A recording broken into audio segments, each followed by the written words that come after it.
اب تک اس کورس کے اندر ہم نے ڈفرینٹ ٹائپ آف ایڈورٹائزنگ کے بارے میں بات کی ہے. میں نے آپ کو ڈسپلے ایڈس کے بارے میں بتایا ہے, ویڈیو ایڈس کے بارے میں بتایا ہے, ہم نے فیس بک ایڈورٹائزمنٹ بھی دیکھی ہے اور لنکڈ ان ایڈورٹائزمنٹ بھی دیکھی ہے. لیکن آج اس سیشن کے اندر میں آپ کو ایک نئی ٹائپ آف ایڈورٹائزمنٹ پہ انٹروڈیوس کرنے جا رہا ہوں, جس کو ہم کہتے ہیں نیٹو ایڈورٹائزنگ. یہ نیٹو ایڈورٹائزنگ ہوتی کیا ہے اور کیا اس سے پہلے آج تک آپ نے اس کے بارے میں سنا ہے؟ سب سے پہلے آئیے ذرا تھوڑی سی نظر ڈالتے ہیں کہ نیٹو ایڈورٹائزنگ کی ڈیفینیشن کیا ہے. Now, native advertising is actually a form of paid advertising. یہ ذہن میں رکھیں, it's a form of a paid advertising کہ جو آپ کے ویب سائٹ یا سوشل میڈیا پیج کے کنٹینٹ سے ملتا جلتا ہوتا ہے. یعنی کہ یہ وہ ایڈز ہوتی ہیں کہ جو اپیئر ہو رہی ہوتی ہیں ایک ویب سائٹ کے کنٹینٹ کے درمیان میں, لیکن یوزر اس کو ایز این ایڈورٹائزمنٹ نہیں لے رہا ہوتا, کیونکہ اس ایڈورٹائزمنٹ کا کنٹینٹ اور اس ویب سائٹ کا کنٹینٹ سملر ہوتا ہے, جس کی وجہ سے اس کو نیٹو ایڈورٹائزمنٹ کا نام دیا جاتا ہے. Native advertisement it's a very good form. Current جو ہمارے ٹرینڈس چل رہے ہیں آن لائن ڈیجیٹل میڈیم کے اندر, اس کے اندر بہت سارے فوائد ہیں نیٹو ایڈورٹائزمنٹ کو یوز کرنے کے. پاکستان کے اندر ابھی بھی ہم اتنا زیادہ پروموشنل بجٹ جو ہے وہ نیٹو ایڈورٹائزمنٹ پہ اسپینڈ نہیں کر رہے, لیکن اوورسیز کافی ایسی ویب سائٹس ہیں کہ جو نیٹو ایڈورٹائزمنٹ کے پلیٹفارمس کو یوز کرتی ہیں اور یوز کر کے اس کو امبیڈ کرتی ہیں اپنے ویب پیج کے اندر. سب سے بڑی ایگزامپل جو میں یہاں آپ کو دینا پسند کروں گا وہ ہے CNET.com کی.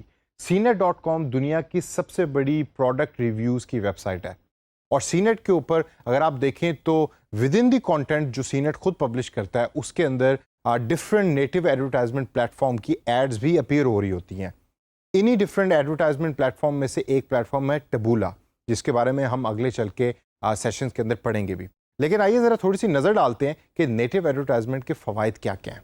سب سے بڑا فائدہ نیٹو ایڈورٹائزمنٹ کو یوز کرنے کا ہے کہ ہائی انگیجمنٹ ہوتی ہے ان ایڈس کے اوپر یوزرز کی طرف سے. اس کی وجہ کیا ہے؟ اس کی وجہ یہ ہے کہ چونکہ کنٹینٹ سملر ہوتا ہے ایڈورٹائزمنٹ کے کنٹینٹ سے, اور لگ نہیں رہا ہوتا ہے کہ یہ ایڈ ہے اور پیج کے اوپر وہ just like other content appear ہو رہی ہوتی ہے, تو یوزر کی انگیجمنٹ ان ایڈس کے ساتھ زیادہ ہوتی ہے. Second reason of using native advertisement is کہ یہ ایک ٹرسٹ ڈیولپ کر دیتی ہے between the user and also the advertiser. وہی دوبارہ بات میں ریپیٹ کروں گا, یہاں کے کنٹینٹ چونکہ سملر ہے, ویب سائٹ کا کنٹینٹ جو پوسٹ ہو رہا ہے, بلاگ کا کنٹینٹ جو پوسٹ ہو رہا ہے, اور ایڈورٹائزمنٹ جو وہاں اپیئر ہو رہی ہے وہ اس کنٹینٹ سے سملر ہے, تو یوزر جو ہے اس کا ٹرسٹ ان ایڈز میں زیادہ ڈیولپ ہو جاتا ہے. تیسرا پوائنٹ ہے ریکالنگ ریٹ آف آئیڈیا کا. چونکہ کنٹینٹ سملر ہوتا ہے جس کی وجہ سے جو ریکال ریٹ آف ایڈورٹائزمنٹ ہے وہ یوزر کے دماغ میں زیادہ ہوتی ہے as compare to other paid advertisement. اور لاسٹ پوائنٹ ہے کہ there are more content options in native advertisement as compare to Google AdWords کی یا فیس بک کی ایڈورڈز کی جو آپ کیمپین چلاتے ہیں, اس کے مقابلے میں نیٹو ایڈورٹائزمنٹ کی جو پلیٹ فارم ہے وہاں کنٹینٹ کی آپشن زیادہ ہے. یہ آپ اپنے طور پہ اس کو ایکسپلور کیجئے. ہم اگلے چل کے سیشنز کے اندر ٹبولا کا جو دنیا کا سب سے بڑا نیٹو ایڈورٹائزمنٹ کا سافٹ ویئر ہے اور پلیٹ فارم ہے, اس کے بارے میں ہم بریفلی اس کو ٹچ کریں گے.